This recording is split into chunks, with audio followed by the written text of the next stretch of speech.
Anybody can catch a big one. You got to be good to catch a little one.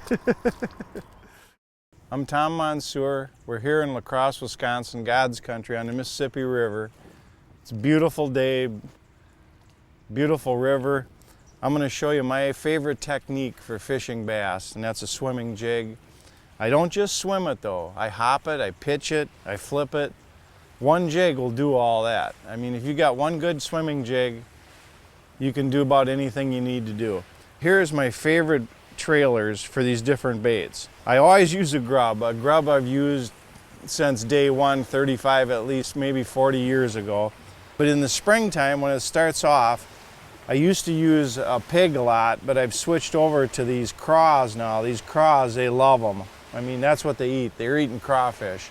So there's two of my favorite colors, green pumpkin, black and blue. Black and blue is the mainstay. If I had to have only one color, it would be black and blue.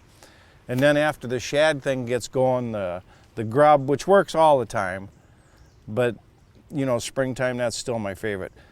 As soon as you get into the shad bite, like we're starting to get into right now, then I switch over to the grubs and the swim Senkos. And that, you know, it just mimics shad a little bit more. My favorite color when the shad are going are the whites, matching shad as much as you can. You get a nice color like that. Black and purple. For some reason, the smallmouth and the largemouth just go nuts over black and purple. I don't know what it is, but you got to use it because they like it. And then the one that I've used day in and day out, if I only had one color, it would be black and blue. And that little thing right there, it's so chewed up, it's unbelievable, because I used it last week in Louisiana. But they love that. I mean, they really love black and blue. Well, we're gonna go out and see if we can catch a few fish now. I haven't been here for all summer. I've been on tour, so it'll be interesting.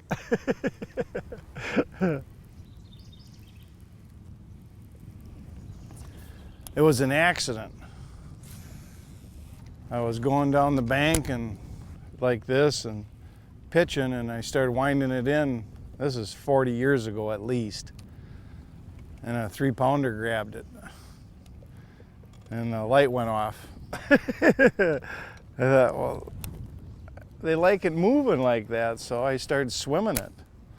That one little thing started it all off. If you're ever out fishing and you're doing something and all of a sudden you do something that you don't normally do and it works, you might be onto something. It's been good for me for 40 years. Basically, I throw a 1/4 ounce 90% of the time. If I'm fishing slop or fishing it like a frog, I use it as a frog, and I've won a lot of tournaments doing that. Then I'll go to an 1/8 ounce.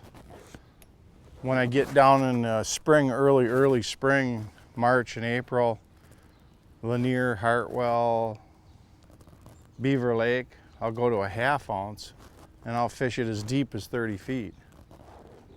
That's why I say it's pretty versatile. You can do it anywhere, any depth, weeds, rocks, open water. If you had to buy one lure, the 1/4 ounce would be it. I've been making these for 30 years. 30 years I've made my own. That way I could put a good hook, get the colors I want. I used to make trout flies when I was a little kid and sell them. Well then, after I figured out bass fishing, it wasn't much to switch over to getting colors that match crawfish, matched shad, sunfish. There we go. Little guy. When you're swimming a jig, it's just like a spinnerbait bite. You just keep winding and the fish set the hook themselves. If you give them slack to set the hook on a swimming jig, it doesn't work. It might look like I was setting the hook there, but I wasn't. Usually when I wind like that and they hit it, if they miss it, they just hit the tail. Just from me, you know, bearing down the wind to set the hook, it looks like that, but it's not. And I've had guys in the boat where I've caught 20 fish in a row, 20 casts, and they've missed 10 fish in a row. And I asked them, what are you doing? And they say, oh, I set the hook. And I said, that's the first thing I tell them. No, you don't set the hook. Just got to make sure your hooks are sharp. There we go. Little guys. They're getting bigger. You know, like I was saying with a swimming jig, I'm dragging it on bottom right now. You don't have to swim a jig. After you locate some fish fishing fast, you can slow down and drag it with a craw and catch a whole bunch of more fish a lot of times. Sometimes they want a chatterbait, sometimes they don't.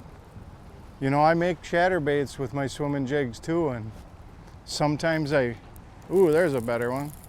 Sometimes I kill them, and other times they just want the swimming jig. Other times they just want the chatterbait. You got to mess around a little bit. Oh, it felt bigger.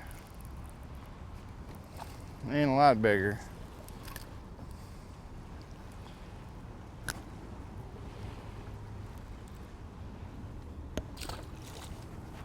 But see, just a different tail. You know, I've always got a couple different tails on. After they quit biting one, I'll throw the other for a little bit and see if that makes a difference. Sometimes I might catch 2-3 fish just by switching from a grub to a swim Cinco to a craw. But I always like to fish it as slow as I can.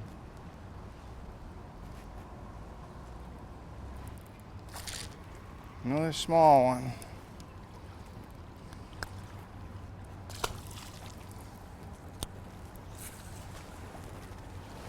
I mean, it's easy to do, as you can see.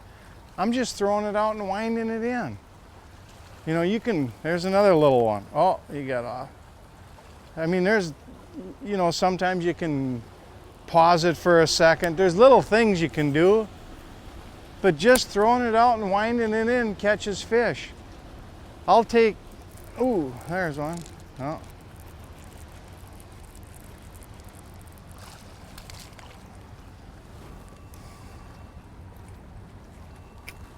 I've taken 80-year-old ladies out, little kids, tied one of these on and let them start throwing it, and they're catching fish and they're having so much fun.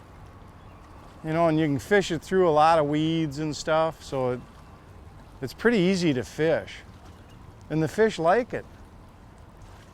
Okay, for rods, reels, line for swimming a jig, 7-foot medium heavy St. Croix rod, that's my very favorite. The line is 12-pound Segoy.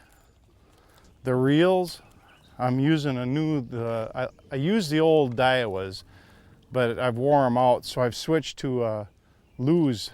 Lew's makes a really good reel that I've just starting to get used to, and I really like them. And here's something interesting too now. We stopped here by this clay bank, and we're catching some fish. The reason being the crayfish have holes all over in this clay bank here.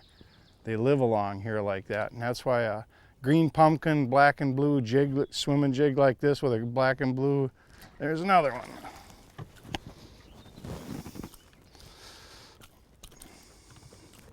Whenever you see something like this, you can catch some fish on it.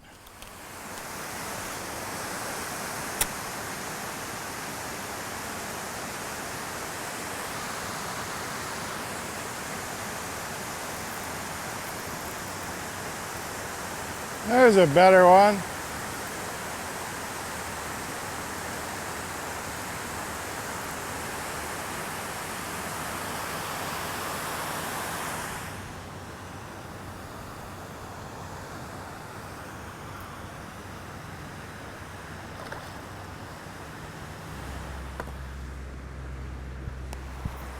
Swimming a jig.